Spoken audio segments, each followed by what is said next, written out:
Senhores, muito boa tarde, obrigado pela presença. Nós temos a satisfação de anunciar hoje a palestra do nosso prezado Dr. Roberto Antônio Aniche, que vai nos apresentar a sua coleção inédita, a sua inédita coleção, O Deficiente Físico na Filatelia. É uma coleção temática que está sendo apresentada pelo Roberto e que já esteve em Brasília, né? Não é tão inédita assim, certo? Ela já se estendeu um pouco. Muito obrigado, esperamos todos ter uma bela palestra. Boa tarde a todos. Bom, essa coleção Deficiente Físico na Filatelia, ela começou por vários motivos. Primeiro, por culpa do nosso amigo Jaime, que num dos nossos leilões passou um pacote aí com selos e havia esse conjunto aqui de Gana, que é um bloco e 4 selos. E ele falou, poxa, você é médico, por que você não faz isso? Você é ortopedista? E eu falei, eu vou comprar para ajudar a sociedade. Isso aqui deu cria, foram 3 quadros para Brasília, e agora eu tenho aqui 5 quadros e algumas folhas a mais.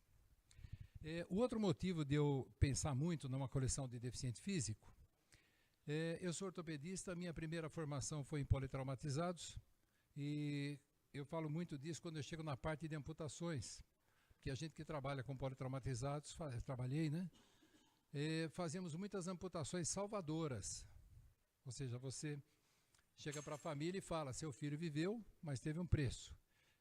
Quando eu parei de trabalhar no setor de urgência e emergência, eu comecei a trabalhar muito com reabilitação.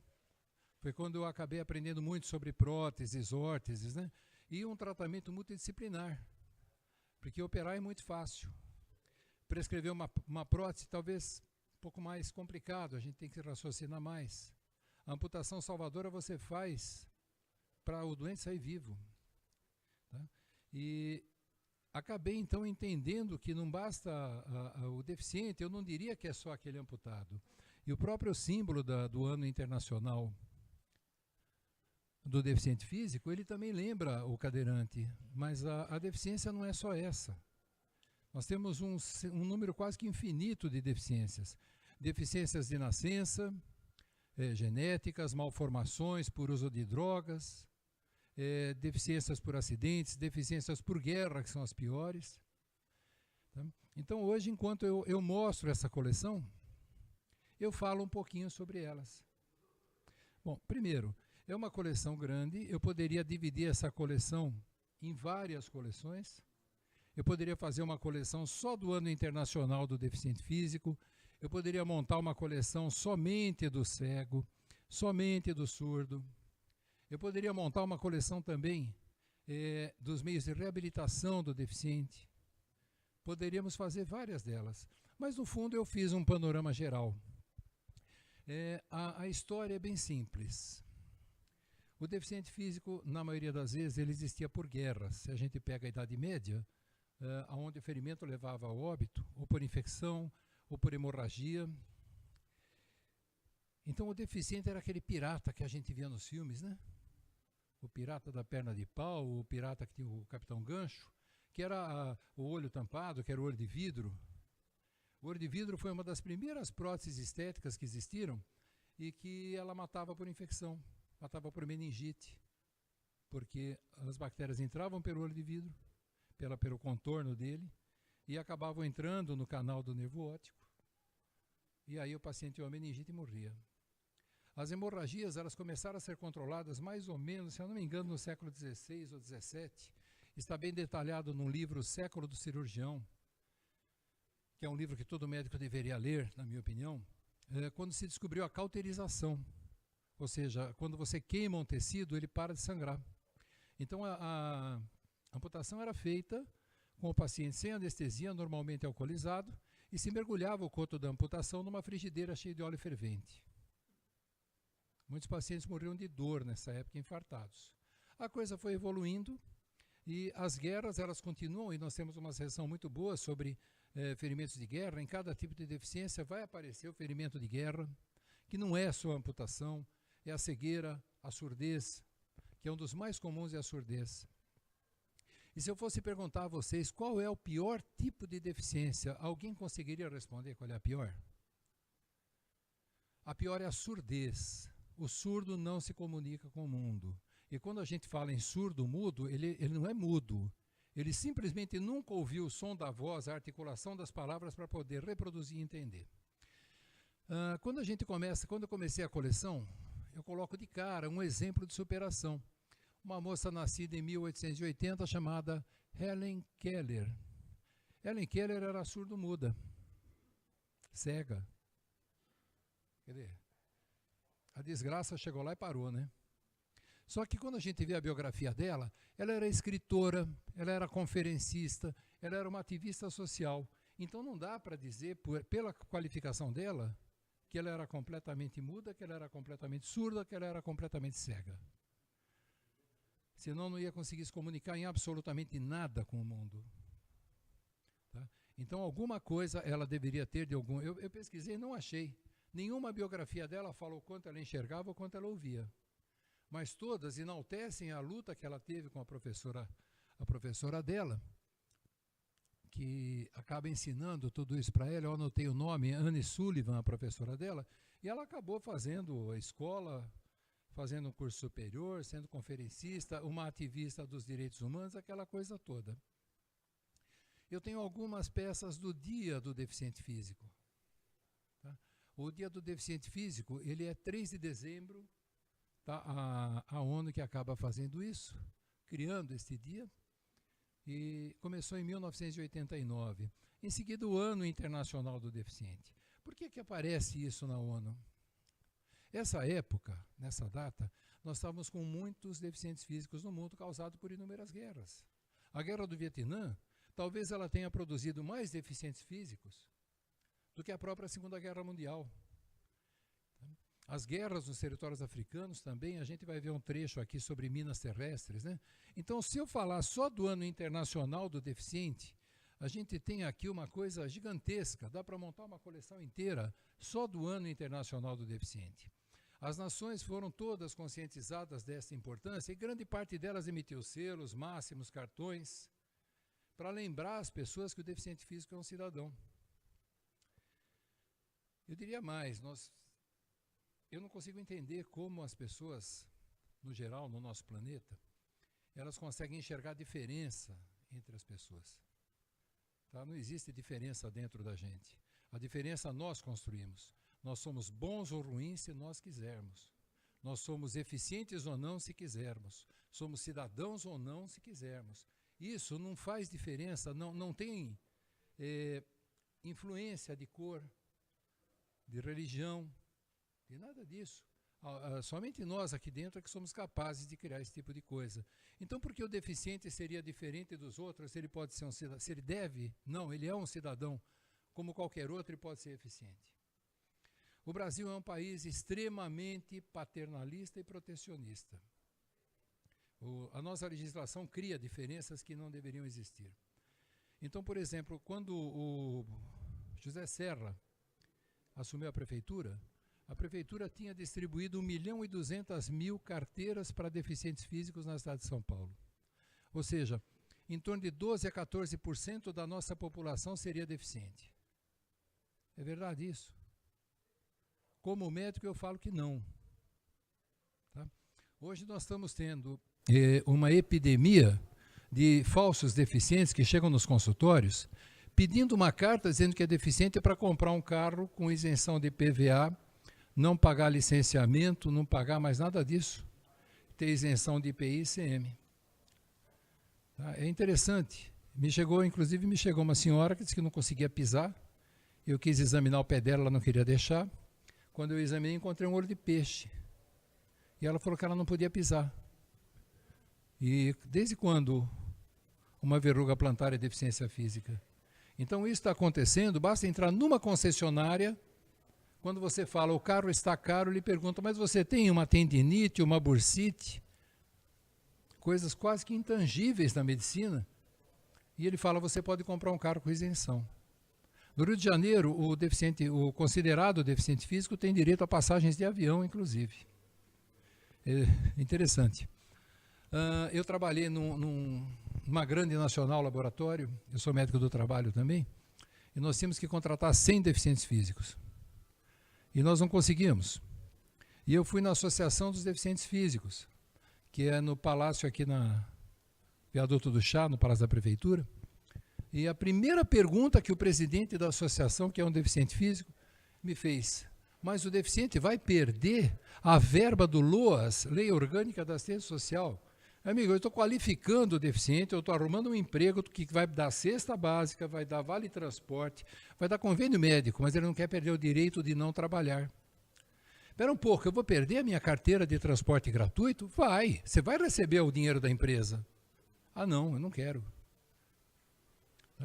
E conclusão, nós conseguimos 20 para ficar em casa, porque eles também não queriam trabalhar. Aí quando a gente encosta no Ministério Público e fala, bom, você quer que eu contrate 100? Eu vou te dar aquela sala com cadeira, mesa, projetor, e você me qualifique deficiente físico para trabalhar aqui com a gente.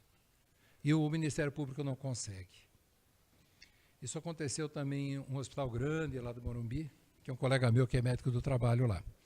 Então, infelizmente, os conceitos são diferentes. O que realmente é do que eu penso que é o que o deficiente pensa. Bom, eu mostrei aqui para vocês o ano do deficiente físico, né? E em seguida eu começo com a primeira deficiência, vamos dizer assim. Aqui todo mundo presta atenção. O dia ou o ano? O ano internacional do deficiente é 1981. O dia do deficiente físico, esse é considerado anualmente, é 3 de dezembro, todo ano, 3 de dezembro. Não, 3 de dezembro é o dia, todo ano, dia do deficiente físico. Agora, o ano é 1981, foi o ano do deficiente físico. Quando a gente fala em deficiência, também a gente começa falando da cegueira. A cegueira, na realidade, eu fiquei com inveja da coleção do querido Sérgio Marques, que ele tem uma coleção para cegos muito bacana, e eu acabei procurando peças que traziam isso, sobre o cego. O que eu achei muito bacana é essa franquia, essa aqui é o scanner da franquia, aqui do Carimbo, que é uma franquia, eu achei isso aqui muito bacana. Tem vários selos aqui, vários envelopes com escrita em braille, e a gente para um pouquinho para falar do secograma. O secograma é um envelope para correspondência para cegos. Ele pode ser feito, pode ser escrito pelo cego ou por um não cego para o cego. Tá? Eu marquei aqui o decreto dele, isso aqui é mundial, tá? É interessante que eu apresento um aqui da Fundação para o Livro do Cego no Brasil. Só que em vez de ser encaminhado para o cego, ele foi encaminhado para uma papelaria. Então ele não poderia sair como secograma, porque ele não foi feito, não foi mandado para um cego. Provavelmente foi uma duplicata, uma propaganda, uma fatura. E o secograma, ele é gratuito para o cego. E ele não é apenas uma carta. Ele pode ser um telegrama fonado, ele pode ser um CD que ele mande com a voz dele gravada. Tá? No fundo, o que ele fizer vai sair assim. E do lado eu consegui um secograma muito bacana pelo eBay, que ele foi postado em 31 de julho de 85, de Milão, na Itália, para Wellington, na Nova Zelândia. Eu pego uma origem comum e encontro um destino incomum. E ele tá, todo o envelope dele está em braille, ele foi escrito em braille por dentro. Agora, o secograma não é necessário que seja escrito em braille. O cego pode ditar a carta, alguém escreve a carta, mas na hora de colocar no correio, posta como secograma, então ele não vai pagar. Na sequência, né, a gente fala do cão-guia. O cão-guia é uma coisa bastante antiga também. O bacana do cão-guia é que ele foi, tá, o registro mais recente dele, o mais antigo, né, é da Áustria de 1819, quando o Instituto de Cegos começa a treinar o cão para isso. Em seguida, um alemão também, pós-Segunda Guerra Mundial, aumenta esse tipo de coisa, vai orientando, treinando cães, isso vai para os Estados Unidos. É incrível como os norte-americanos prezam os soldados que vão para a guerra. O patriotismo deles é uma coisa diferente do que a gente vê no mundo. Então, o meu filho mais velho, ele conta que ele estava lá em Miami, no aeroporto, quando desceu um avião militar no aeroporto. E desceram os soldados que estavam vindo da guerra do Vietnã. que o soldado ele não fica na guerra até morrer. Ele fica um período de tempo na guerra e volta.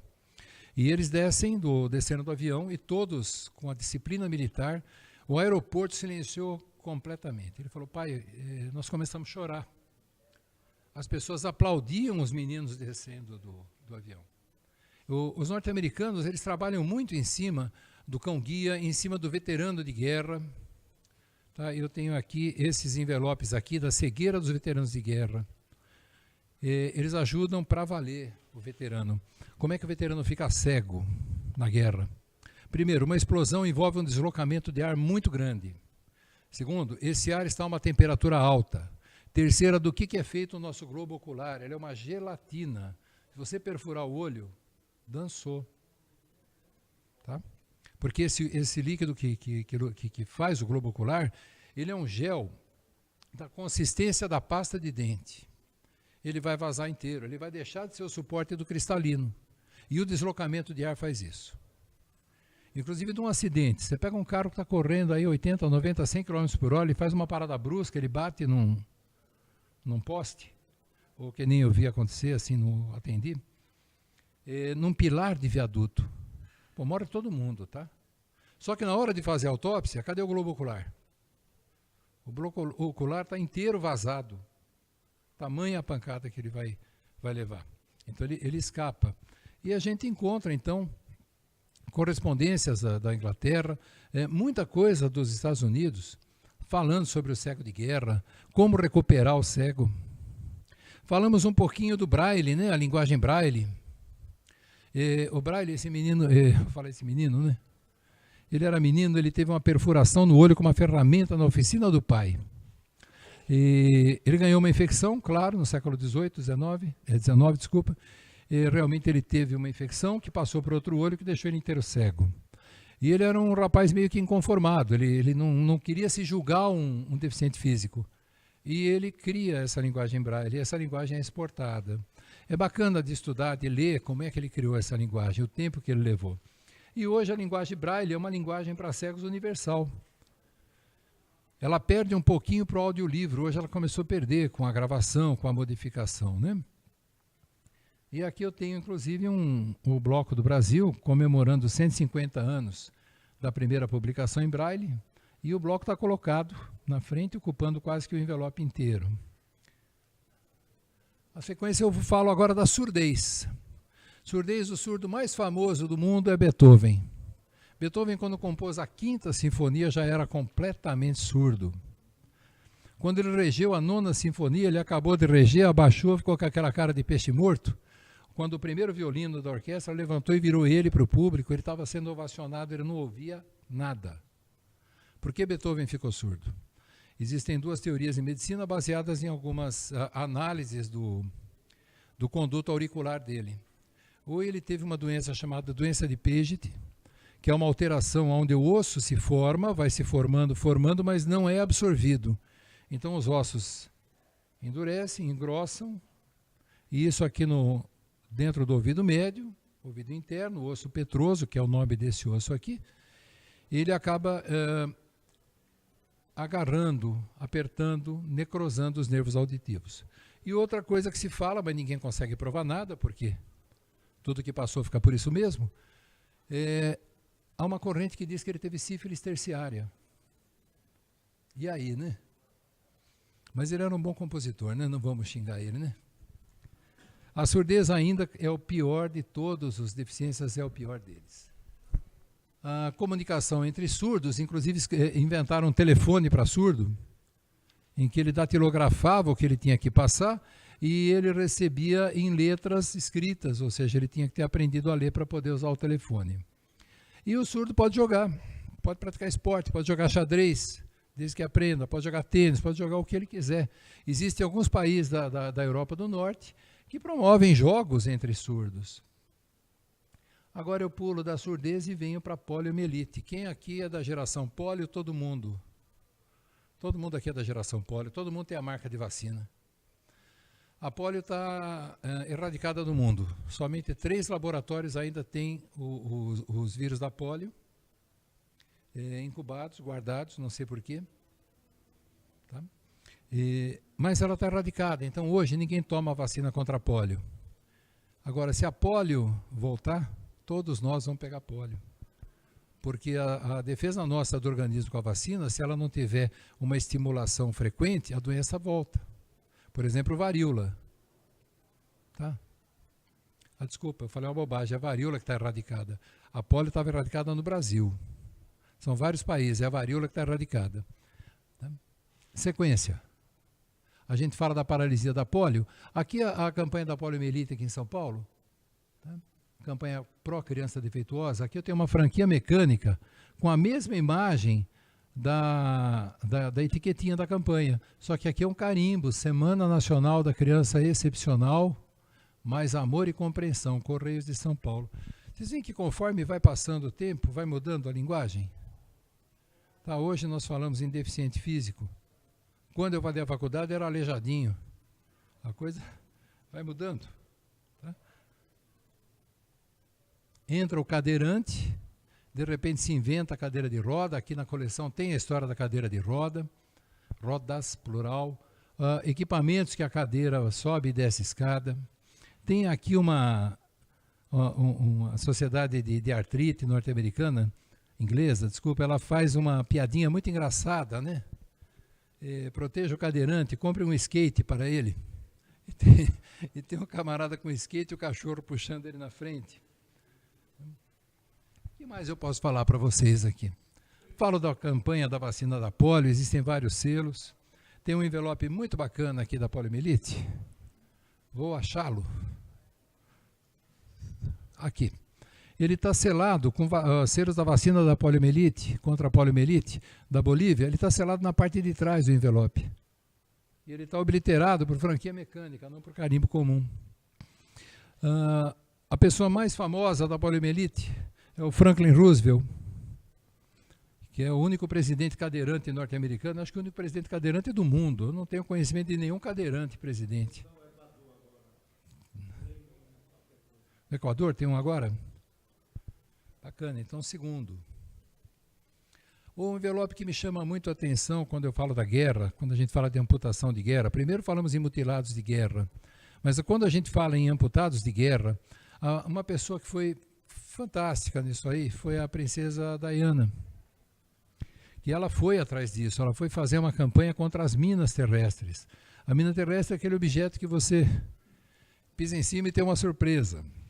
E infelizmente isso tem um monte ainda enterrado. Pelas últimas convenções de Genebra, isso teoricamente é proibido no mundo. Ele mostra aqui também, tem um máximo postal aqui da Argélia. E a peça mais importante que eu acho é esse envelope de primeiro dia da Croácia, que ele traz aqui um Oprismine, que é cuidado mina. Ele traz aqui uma prótese, é um modelo antigo, e o selo tem uma prótese. Eu acho isso bastante pesada, essa imagem.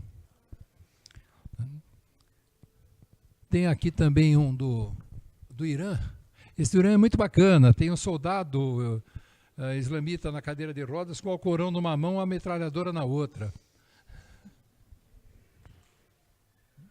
Eu achei incrível esse envelope aqui. E a coisa vai, entro na parte da reinserção do deficiente físico nos esportes, que é o que mais a gente encontra. Hoje nós temos os esportes paralímpicos, né, que está se dando valor, só que o público que assiste o esporte paralímpico é mínimo. Geralmente é a parentada que vai assistir. Todo mundo torce para o vôlei, torce para tudo, quando chega no dia do Paralímpico, em vez de passar na principal rede de televisão do país, passa na menor, né? E quase ninguém assiste.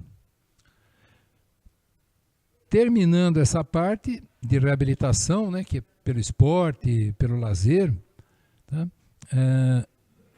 Eu tenho aqui alguns países que eles promovem passeios para inserção no turismo. Ele pega o deficiente físico e vai fazer o turismo do deficiente físico. Então, no fundo, essa é a coleção que eu queria mostrar para vocês. Falo no finalzinho aqui, termino falando do voluntariado, que é uma coisa que realmente precisa. O voluntariado ele começa para valer na França, com aquelas enfermeiras que cuidavam dos feridos, e agora é para valer. Já existe muito mais no mundo. Pessoal, eu falei para vocês muito mais de medicina do que de selo. Eu lembro de uma folhinha filatélica daqui da nossa Sociedade Filatélica Paulista, da década de 50, que ele falava da Semana da Cultura Filatélica. Então, quando eu fiz montei essa coleção, eu pensei muito nisso. Tá? Qual é a mensagem que uma coleção de selos tem que dar? Ela tem que ficar discutindo, eu vou dizer que existem vários tipos de coleção. Essa não é uma coleção que vai ficar discutindo a miligramagem do papel, o carimbo da cidade, o tipo de papel, se ela está amarelada, se ela não está amarelada, não interessa isso. Interessa uma mensagem. A coleção temática ela tem que trazer uma mensagem, a mensagem relativa ao tema. O tema foi deficiente físico. É uma coleção quase que infinita, eu posso montar uma subcoleção para cada deficiência. No boletim do Filacap eu coloquei um artigo sobre o Ano Internacional do Deficiente. Isso vai aumentar. Combinei com o professor Maurício, que eu vou fazer vários artigos, um sobre cada deficiência, mostrando as peças filatélicas. O importante é que essa coleção chame a atenção, que só é deficiente quem quer. Você pode não ter as pernas, pode não ter o braço, você pode não enxergar. Mas se você quiser fazer parte da sociedade, você fará. Eu fiz amputações incríveis. Uma amputação que eu me lembro para valer, foi uma desarticulação, foi de uma moça que sofria já uns 5 anos deitada, com uma baita de uma infecção óssea na perna toda, no fêmur inteiro. Até o dia que ela chega no hospital, ela chegou num quadro chamado septicemia, ou seja, uma infecção generalizada, ou seja, faça alguma coisa que senão eu vou morrer depois, e morre mesmo. E o pronto-socorro desarticulou o quadril, não é amputação. Amputação você corta o osso, a desarticulação você tira o membro inteiro. A nossa enfermaria do Hospital do Mandaqui, ela tinha psicóloga, cabeleireira, uma enfermagem nota 10. Essa menina ficou internada com a gente em torno de 15 a 20 dias. Ela saiu com o cabelo arrumado, saiu com unha pintada. Tá? A fisioterapia fez o pé dela voltar ao normal, porque ela ficou tanto tempo deitada que ela teve uma retração muscular, o pé não pisava no chão, o pé pisava só pelo dedo da frente. Essa menina foi acompanhada no nosso ambulatório, até que num determinado dia que ela veio em consulta, eu falei, bom, a gente precisa fazer a radiografia para ver como é que anda a bacia, porque foi desarticulado por uma infecção grave. E ela disse, doutor, eu não posso, eu estou grávida, eu casei. E aquilo foi um motivo de muita alegria para a gente no ambulatório. Ela veio com 2 muletas, uma perna e de mini saia. E ela veio feliz. Eu casei, estou grávida. Então imagine a alegria da gente que trata um deficiente de ver ele reinserido na sociedade, tá? A ponto de vou ser mãe daqui a alguns meses. Esse é o trabalho da gente. Mas não é só o trabalho do médico. Não adianta o médico fazer a melhor amputação, a melhor cirurgia possível, se não tiver um apoio da própria família, o apoio de psicólogo, o apoio que a gente colocava cabeleireira na enfermaria. Então me fala qual é o hospital público que coloca. Isso foi há quase 30 anos atrás. Então, no fundo, meus jovens, é isso que eu queria transmitir para vocês. A coleção temática ela tem que entrar num tema, ela tem que ser para valer nesse tema, e não tem que estar preocupado com mais nada além de explicar um tema. O selo é um livro aberto. A gente só vai ler se quiser. Então o recado está dado. Agradeço a paciência e está aberto para perguntas. Obrigado. Dr. Braz.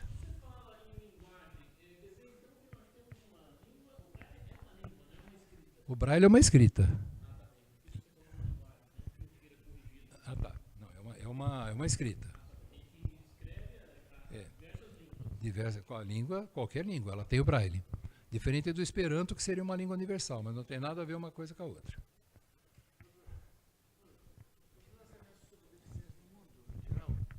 Como que é? Os lançamentos, como que são hoje em dia, os lançamentos sobre deficiência no mundo. É lançamento. Sim, o lançamento. O Júlio pergunta como é que estão os lançamentos de selos sobre deficiência no mundo. Teve um monstrilhão de lançamentos em 1981 por conta da ONU. Alguns lançamentos sobre o dia do deficiente, que também é coisa que se repete todo ano esse dia. São muito poucos lançamentos, tanto que eu consegui 3 envelopes só. Tá?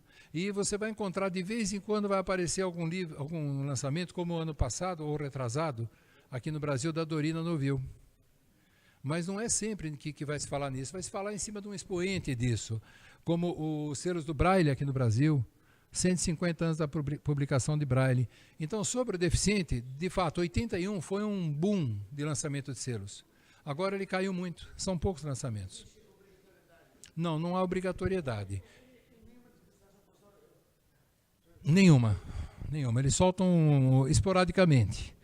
O que os Correios não entendem é que o selo é um tremendo elemento de mensagem. Do jeito que o pessoal que coleciona a Alemanha fala daqueles selos que os americanos, os aliados, jogavam do avião, com o Hitler com cara de caveira, aqueles carimbos com mensagem, o selo consegue chegar onde a gente quiser. Basta usar. O Correio Brasileiro esqueceu disso.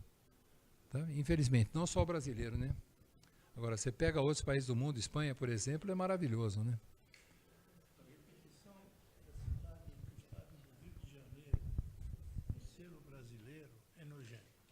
A repetição do Rio de Janeiro é muito, né? Foi capital federal, né?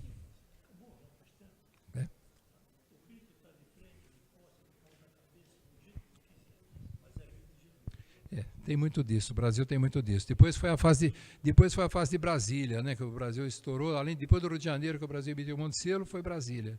E a parte do deficiente fica meia parada. Você tem quantos subcapítulos? Olha, subcapítulo aqui, se a gente for contar, cegueira, surdez, poliomielite, amputação de guerra, você tem a reabilitação, você tem 7 ou 8 capítulos que você pode fazer. Eu estou tentando montar uma próxima coleção de um quadro, que está bastante difícil. Tem alguns capítulos que você pega o ano internacional, se a gente for procurar, dá para montar 5 quadros. Mas quando você pega cada deficiência separado, eu acho que dá uma coleção de um quadro, a cegueira talvez uma de 2 ou 3. Agora, eu estou tentando montar uma coleção, estou juntando peças sobre a deficiência intelectual. Tá, eu quero montar uma em cima disso, que envolve a criança que teve paralisia cerebral, a criança com síndrome de Down, envolve o idoso com Alzheimer. E é incrível, nessas pacotarias que a gente compra procurando coisas, eu encontrei um carimbo do Brasil, do comecinho da década de 60, que fala da criança retardada. Na época. Agora eu lembro, nós não podemos julgar o que aconteceu no século XIX, nem no XX e nem no XVIII, com a moral e a ética do século XXI. Então eu peguei um carimbo do Brasil, da década de 60, alusivo à criança retardada. Isso não era pejorativo naquela época. Hoje a gente interpreta com a nossa moral e ética do século XXI que é pejorativo. Mas nem por isso nós vamos sair rasgando e queimando. Tá? A história realmente ela tem que retratar as épocas. É isso que funciona. Não, nunca me comentou.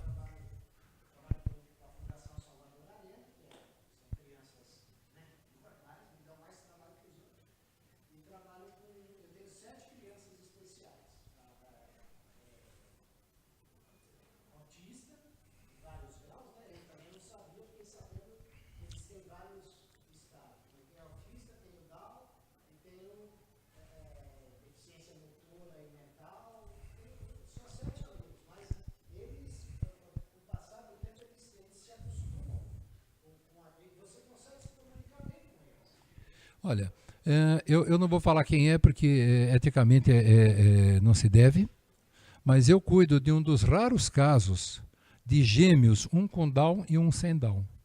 Eu acompanho essas crianças faz uns 3 anos que elas não vêm no consultório. Eu acompanhava o menino, tá? Criança extremamente inteligente. A família, na época, ficou muito depressiva, e o que eu orientava: exponha o seu filho ao mundo. Esse menino fez o primeiro grau junto com a irmã, normal. Tá?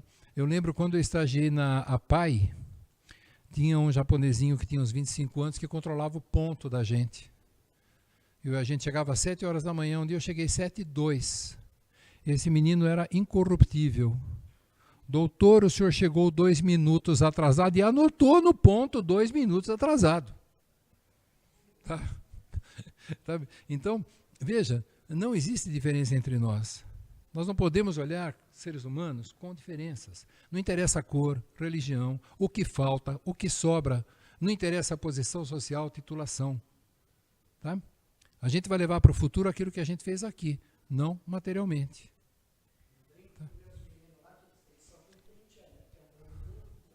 Tá? Eu vou me lembrar desta sua fala.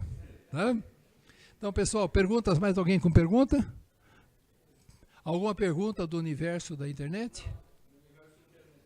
Não. Então tá bom. Xavier, dê um parabéns? Opa, agradeço. Nós agradecemos a presença do Onishi com uma palestra super interessante a respeito da nossa condição humana, né? Que tem seus altos e baixos, né? Tem grandes pessoas sem deficiência nenhuma, outros com deficiências de vários níveis, mas todos somos gente. Certo? E queremos aproveitar, queremos aproveitar a oportunidade para entregá-lo uma comprovante de que você veio aqui. Mostra para a esposa, né? Olha aqui a prova de que eu estive aqui. Pois isso aí. Muito obrigado mais uma vez. Valeu, Xavier.